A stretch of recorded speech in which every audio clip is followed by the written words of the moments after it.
সবাইকে রিআইটি বাংলাদেশের পক্ষ থেকে স্বাগতম। আমন্ত্রণ জানাচ্ছি অ্যাডোবি ফটোশপ অ্যান্ড গ্রাফিক্স ডিজাইনের ষষ্ঠতম পর্বে। তো গত পর্বে আমরা দেখেছি কিভাবে একটা ছবির ব্যাকগ্রাউন্ডকে পেন টুলের সাহায্যে কাটা যায় এবং কিভাবে ব্যাকগ্রাউন্ড দেয়া যায়। তো আজকে আমরা দেখব যে ছবিটি আমরা যে কাটলাম, দেখেন ছবিটি কাটার পরে আমার ছবিটির সাইড দিয়ে একটু এটা কি বলা যায় ব্রেকিং লাইন হয়েছে। ব্রেকিং লাইন মানে আঁকা বাঁকা একটু লাইন আছে, একটু ভালো করে খেয়াল করে দেখেন। আমি জুম করে দিচ্ছি। ছবির এই সাইড দিয়ে একটু আঁকা বাঁকা লাইন আছে। এই লাইনটাকে আমরা কিভাবে দূর করব? তো এই লাইনটাকে দূর করার জন্য আমাদের যেটা করতে হবে, আমাদের নিতে হবে ব্লার টুল। এটা হচ্ছে ব্লার টুল। ব্লার টুলকে একটু বড় করে নেই। ব্লার টুলের ব্যবহার যত কম করতে পারবেন তত ভালো। ব্লার টুলকে ব্যবহার করে এটা আমরা সাইড দিয়ে যে দিক দিয়ে কাটলাম ছবিটাকে, এই দিক দিয়ে আমরা আস্তে আস্তে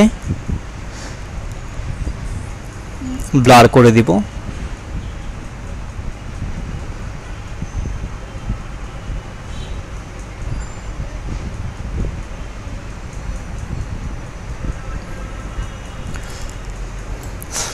আমরা ছবিটাকে ব্লার করে দিলাম। এখন ছবিটাকে বড় করি। দেখেন আমাদের এই কাটা অংশটা খুব কম বোঝা যাচ্ছে। এখন কাটা অংশটা বোঝা যাচ্ছে না।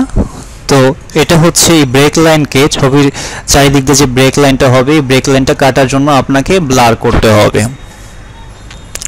আচ্ছা, তারপরে আমরা যাব যে কিভাবে ছবির সাইজ করা হয়, মানে সাইজে কাটা হয়। তাহলে যদি এই ছবিটাকে আমি পাসপোর্ট সাইজ কোনো ছবি বানাতে চাই, তাহলে আমাকে কি করতে হবে? পাসপোর্ট সাইজ যদি কোনো ছবি বানাতে যাই এই ছবিটাকে, তাহলে আমাদের সর্বপ্রথম যেটা করতে হবে সেটা হচ্ছে ক্রপ টুল।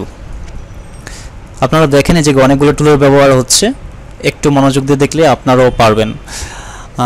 ক্রপ টুল সিলেক্ট করব। ক্রপ টুল সিলেক্ট করার পরে এখানে যেটা আসছে উপরে উইডথ, হাইট, রেজুলেশন, আমি কিসে যাচ্ছি, পিক্সেল ইঞ্চিতে না পিক্সেল সিএমে? তাহলে আমরা এই জায়গায় আমাদের পাসপোর্ট সাইজের ইন্টারন্যাশনাল মাপ যেটা, সেটা হচ্ছে 1.7, আরেকটা হচ্ছে 2 ইঞ্চ, হাইট হচ্ছে 2 ইঞ্চ, ওয়েথ হচ্ছে 1.7। রেজুলেশন আমরা দিতে পারি, পাসপোর্ট সাইজের ছবি তো তার জন্য আমরা রেজুলেশন দিতে পারি 75। এটা পিক্সেলস ইঞ্চি দিয়ে থাকবে। তো এই জায়গা থেকে আমরা সুন্দর করে এতটুকু নিব। নেওয়ার পরে মূলত পাসপোর্ট সাইজের ছবি আমরা বানাবো। তো এর জন্য আমাদের একটু সুন্দর করে ছবিটি নিতে হবে, মিলিয়ে।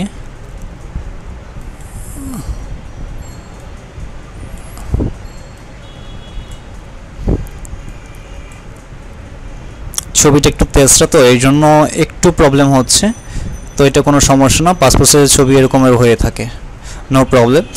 তো আমরা এটা সিলেক্ট করলাম, ক্রপ টুল দিয়ে এটাকে সিলেক্ট করলাম। এখানে মাপ লিখলাম, ক্রপ টুলে যে আমরা মাপ লিখেছিলাম। তো এখন আমরা যেটা করব সেটা হচ্ছে এন্টার চাপবো। এন্টার চাপার সাথে সাথে আমরা যেই মাপ দিয়েছিলাম সেই মাপটা নিয়ে নিবে। তো এখন দেখেন এই মাপটা নিয়ে নিয়েছে, এটা একটা পাসপোর্ট সাইজের ছবি হয়ে গেছে। তো ক্রপ টুল দিয়ে কিভাবে মাপ দিয়ে একটা পাসপোর্ট সাইজের ছবি করা যায়, আমি এই পর্বে আসলে এটা দেখালাম। তো আজকের মতো আমি এখানে রাখছি। পরবর্তী টিউটোরিয়ালের আমন্ত্রণ জানিয়ে ধন্যবাদ।